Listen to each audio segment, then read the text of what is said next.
రంగారెడ్డి జిల్లా షాద్నగర్ తహసీల్దార్ వద్ద బీఆర్ఎస్ శ్రేణులు నిరసనకు దిగారు.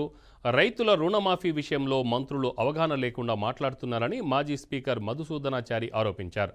బీఆర్ఎస్ పార్టీ రైతుల పార్టీ అని, కాంగ్రెస్ హయాంలో రైతులకు గడ్డు కాలం నడుస్తుందన్నారు.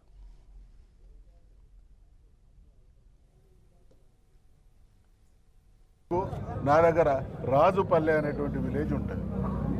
ఆ ఊళ్ళో 150 మంది ఉంటే మా ఊళ్ళో ఇప్పటికి 25 మందికి మాత్రమే వర్తించింది అనేటువంటి మాట నేను ఊరు పేరుతో సహా చెప్తా ఉన్నా. ఒకంత స్పష్టత ఉన్నది.